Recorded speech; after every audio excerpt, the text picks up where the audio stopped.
malam Jumat saudaraku semuanya, selamat datang di channel Sketsa Misteri. Channel kisah-kisah cerita misteri atau kejadian nyata yang pernah dialami oleh seseorang dalam kehidupannya.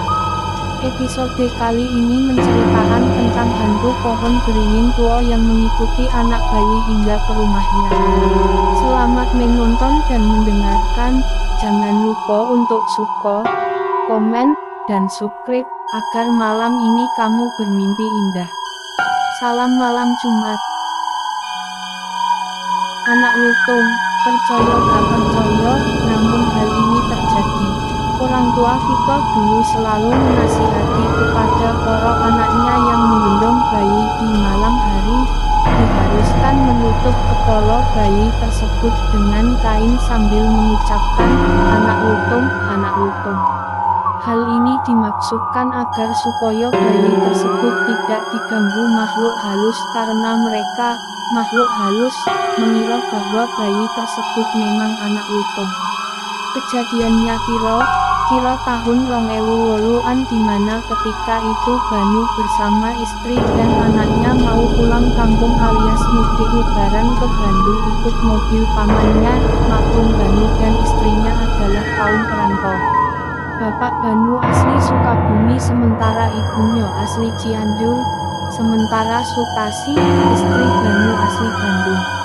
Mereka merantau ke Karawang karena alasan tempat bekerja di mana tempat kerja Banu adalah di Karawang. Umumnya kaum perantau apabila menjelang lebaran moko rasa rindu untuk berkumpul bersilaturahim dengan orang tua dan sanak saudara sangat begitu terasa.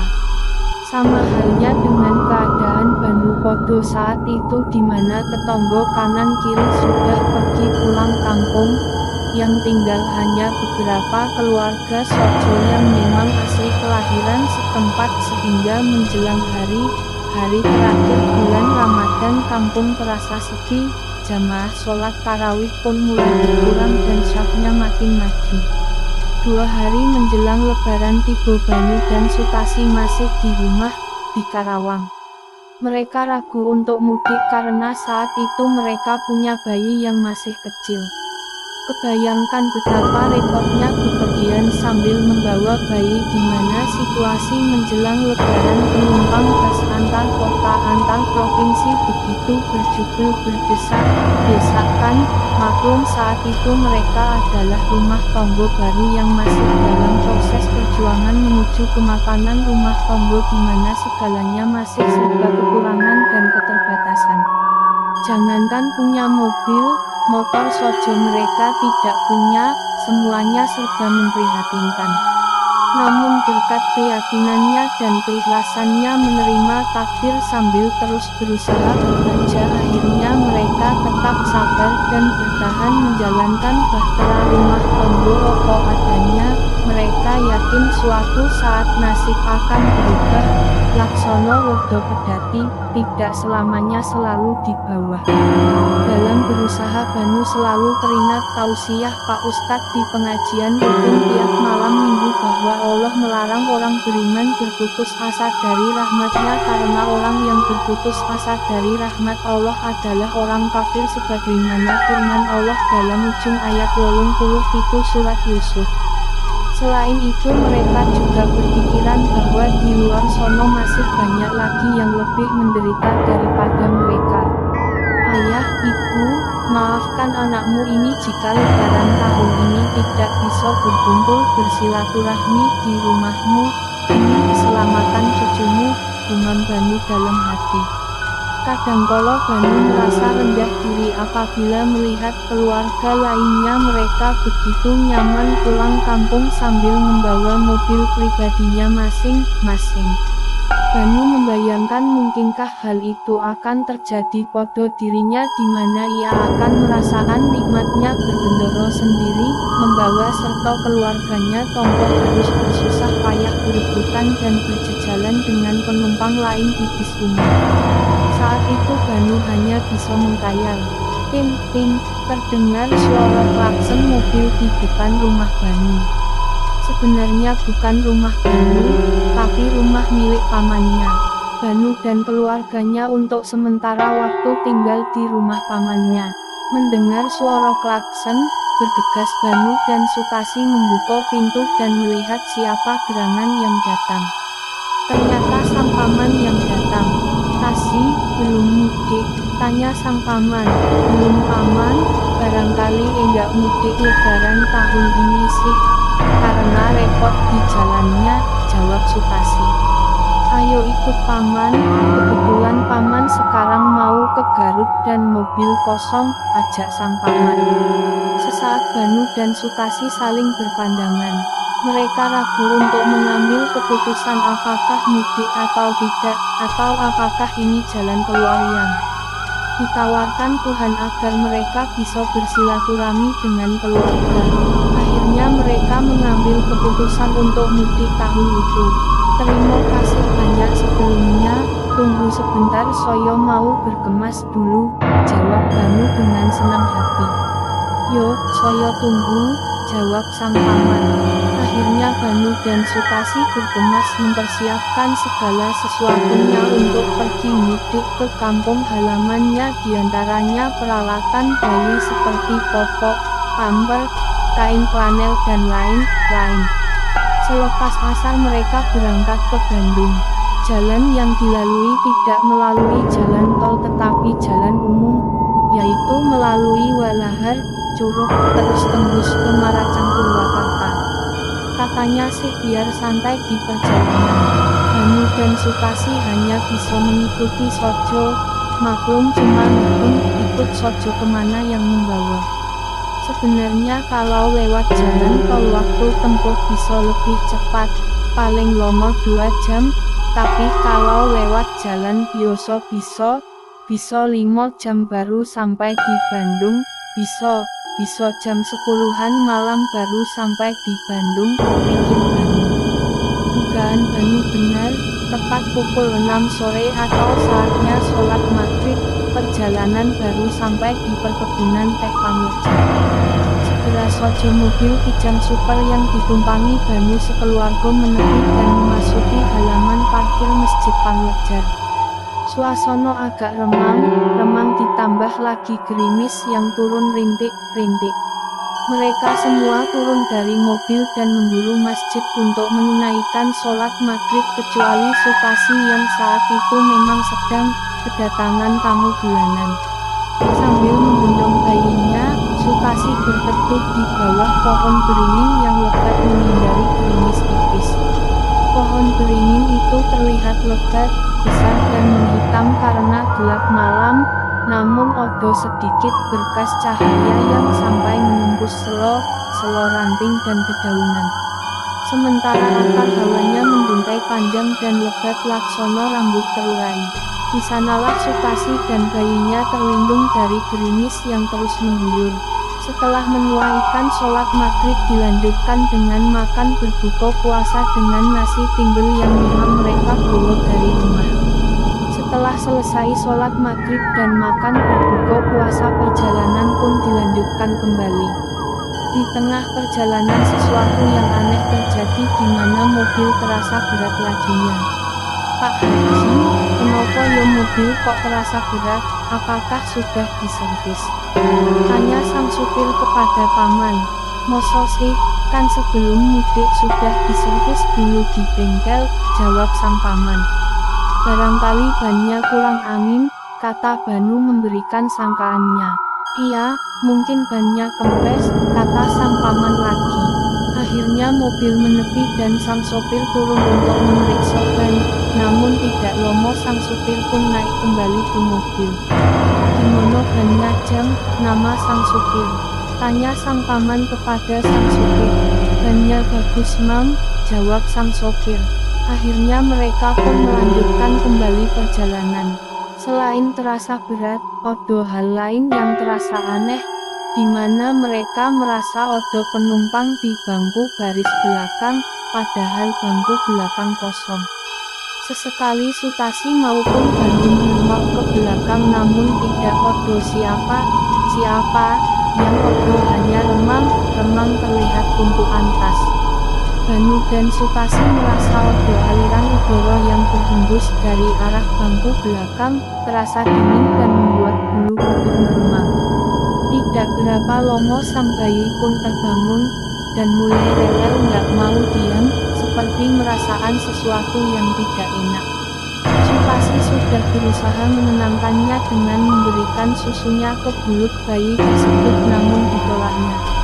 Sepanjang jalan terus merengek dan menangis seperti tidak tenang. Hal ini membuat Sukasi dan Banu merasa tidak enak hati, telah mengganggu kenyamanan perjalanan sang paman. Kak sayang, sebentar lagi sampai, jangan menangis terus sayang, Sukasi mencoba menenangkan bayinya. Barangkali kegerahan, songko sang paman. Sukasi mencoba mengipas-ngipas bayinya, tapi tetap sang bayi terus menangis, bahkan semakin keras. Namun ketika disusui lagi akhirnya bayi itu berhenti menangis. Sukasi merasa bayi tersebut menghisap kupingnya dengan kuat tidak seperti biasanya. Setelah menyusu akhirnya sang bayi pun tertidur pulas dan mereka semua pun merasa tenang. Mungkin lapar, kata sang paman. Iya, barangkali lapar, tambah sang bibi menguatkan. Tepat seperti dugaan Bayu, pukul 10 malam mereka baru sampai di Bandung. Sang paman terlebih dahulu mengantarkan Banu dan Sukasi ke rumah mertua Banu. Sang paman tidak lomo di rumah mertua Banu hanya sedikit bergosok, basi karena masih harus melanjutkan perjalanan ke Garut.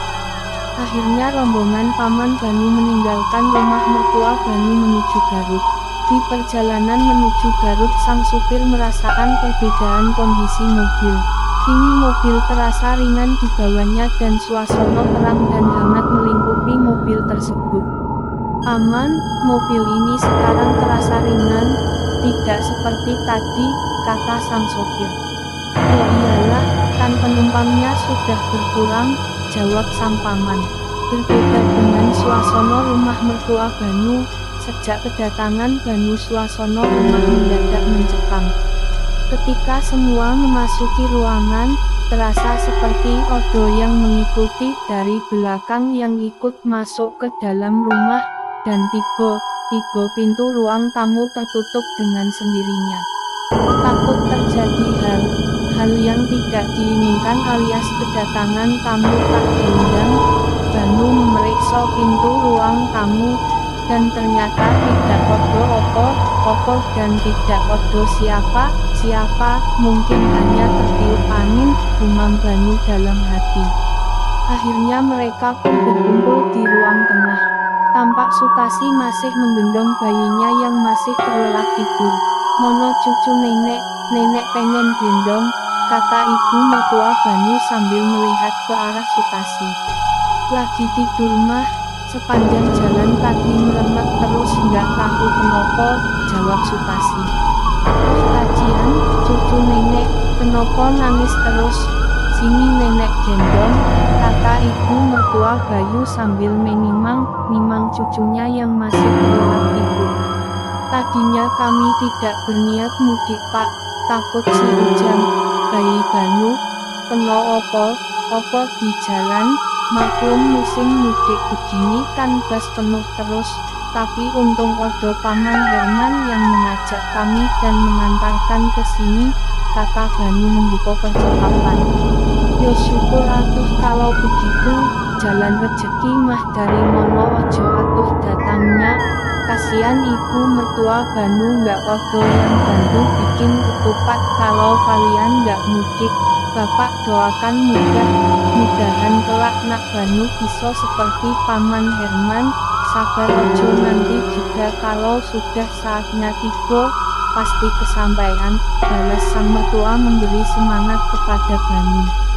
Amin, jawab Banu. Dulu bapak juga sama seperti nak Banu, merayap dari nol, kata bapak mertua menambahkan. Barangkali nak Banu mau makan, silahkan makan dulu. Bapak sudah makan, si Ambu sudah menyiapkan, tawar bapak mertua. Iya makan dulu, kalian pasti lapar habis perjalanan jauh. Sutasi, temenin Banu makan, kata ibu mertua. Akhirnya mereka berdua makan malam sementara sang bayi ditidurkan di kamar sendirian. Tepat tengah malam sang bayi terbangun, mulanya hanya merengek namun makin lomo makin keras tangisannya. Sutasi dan Banu sampai kewalahan menenangkannya. Tangisannya melebihi tangisan ketika di perjalanan. Sutasi berusaha menggendong dan menimang namun tetap tidak mereda tangisannya. Mata bayi terlihat melotot ke atas langit kamar seolah melihat sesuatu yang menakutkan. Melihat hal tersebut Banu dan Sutasi pun menjadi turut merinding bulu kuduk. Suara tangisan dan gaduh di kamar Banu membangunkan bapak dan ibu mertua.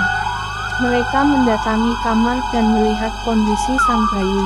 Setelah mengetahui kondisi bayi yang sebenarnya akhirnya bapak mertua Banu memanggil. Nampaknya ada sesuatu yang mengganggu bayimu, kata bapak mertua. Saya juga merasaan seperti itu pak. Semenjak meninggalkan pohon beringin di halaman masjid kebun teh, balas Banu. Nak Banu hafal ayat kursi? Tanya bapak mertua. Hafal pak, sedikit, jawab Banu. Bu, tolong ambil air semangkuk dan kasih garam, pinta bapak mertua kepada ibu mertua. Ibu mertua segera ke dapur memenuhi permintaan bapak mertua. Nak Banu, sekarang ayo kita sama membaca ayat kursi, ajak ayah mertua. Akhirnya mereka berdua ditambah ibu mertua membacakan ayat kursi bersama-sama sebanyak 7 kali. Setelah itu bapak mertua memercikan air garam tersebut ke setiap sudut ruangan kamar dan setelah itu apa yang terjadi? Sungguh ajaib, sang bayi berhenti menangis, matanya tidak lagi melotot, bahkan sekarang dia melihat ke arah Sutasi ibunya dengan senyum polosnya. Sutasi segera memberikan puting susunya untuk dihisap sang bayi dan sang bayi pun menghisapnya dengan penuh semangat.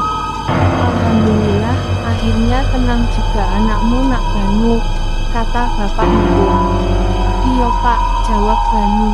Makanya lain kali kalau bawa bayi malam jangan lupa bilang anak lutung, kata ibu mertua menambahkan. Sejak saat itu Banu baru meyakini bahwa ayat kursi jika dibacaan dengan penuh keyakinan maka fadilahnya dapat menjaga kita dari gangguan makhluk halus.